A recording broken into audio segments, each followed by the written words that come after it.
Hello everyone, welcome back to my channel. Before starting the video, please subscribe and keep watching for more details videos. Coco Gauff and Naomi Osaka message Lindsey Vonn after her successful surgery. Coco Gauff and Naomi Osaka are among the sports stars to have sent messages of support to skiing legend Lindsey Vonn. Vonn's Winter Olympics dream is over after she crashed in Milano Cortina, where she was airlifted to hospital. The American has since undergone successful surgery, with figures in and out of the sporting world now showing their support. Vonn, a hugely decorated alpine ski racer, returned to the sport in 2024 after announcing her retirement in 2019. Coco Gauff and Naomi Osaka sent messages to Lindsey Vonn after surgery. Gauff and Osaka have now messaged the icon on the back of her update on Instagram, which read, "I had my third surgery today and it was successful. Success today has a completely different meaning than it did a few days ago. I'm making progress, and while it is slow, I know I'll be okay. Thankful for all of the incredible medical staff, friends, family, who have been by my side, and the beautiful outpouring of love and support from people around the world. Also, huge congrats to my teammates and all of the Team USA athletes who are out there inspiring me and giving me something to cheer for." Former world number 1 Osaka commented, "Sending you love," while her fellow WTA star Gauff wrote, "Champ forever."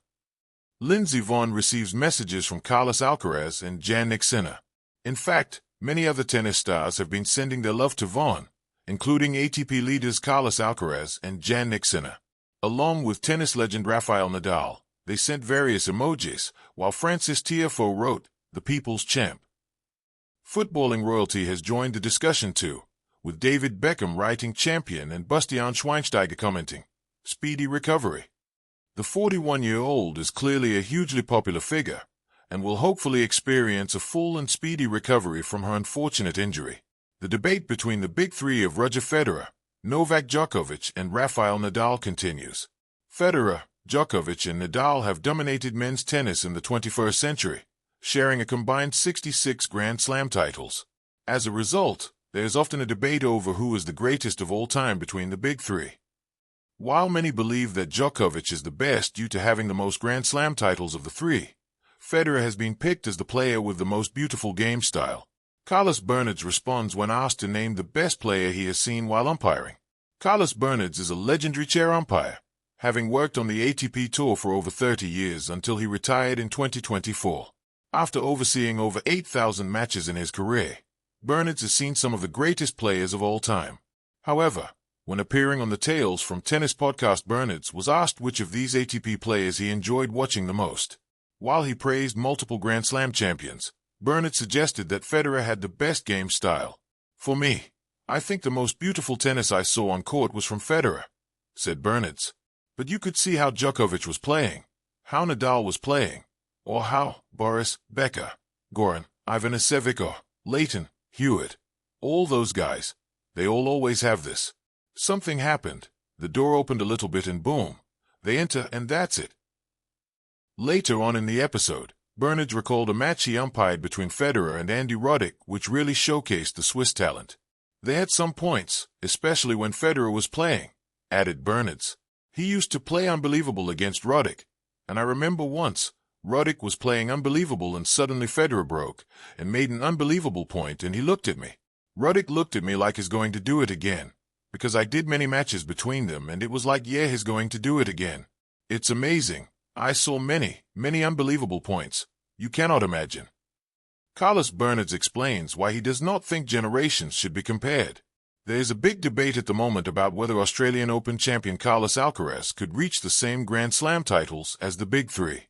While this is likely to continue, Bernardes has explained why he does not actually like the comparisons between different generations. "I don't like people to compare the generations, because they are unique, they are in that period and that's it," said Bernardes.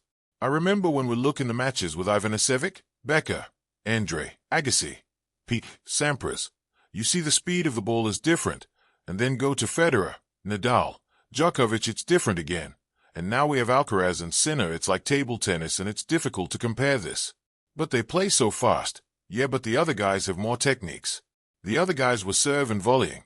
Those guys are going to the net maybe to shake your hands and coin toss. They don't have a chance to go to the net. You do one step on and the ball is back already. I think these transitions from that generation for the second, for the third one is in every single sport is like this. The techniques and the technology, now with the machines helping. Imagine John McEnroe playing with Hawkeye Live. You're not being John McEnroe. Completely different. When the lights of professional sports dim, even briefly, what remains is something far more powerful than trophies, rankings, or roaring stadiums. It is community. It is respect. It is the quiet understanding between competitors that the body may falter, but the spirit endures.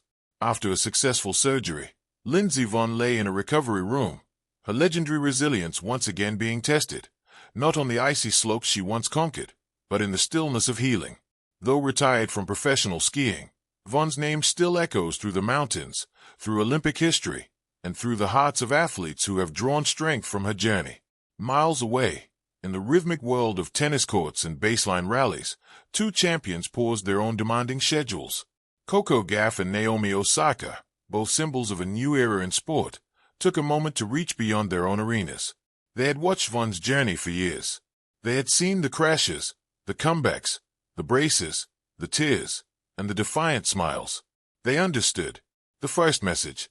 Coco Gauff was the first to send her message.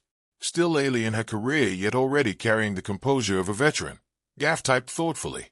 She had grown up watching highlights of Vonn flying down slopes with fearless precision. To her, Vonn had always represented audacity, the kind of bravery that doesn't pretend fear doesn't exist, but outruns it anyway. "Hi Lindsey," she wrote. "I just wanted to say how happy I am that your surgery went well. Watching your career taught me that setbacks don't define you, your comeback does." Gauff knew about pressure. She had felt it at 15 on the lawns of Wimbledon, had felt it in Grand Slam finals, had felt it in every expectation placed upon her young shoulders. And in those moments, she often remembered athletes like Vonn, women who competed in spaces that demanded both physical sacrifice and mental steel. "You've shown all of us what resilience looks like," Gauff continued. "Take your time healing. The world can wait for strong women,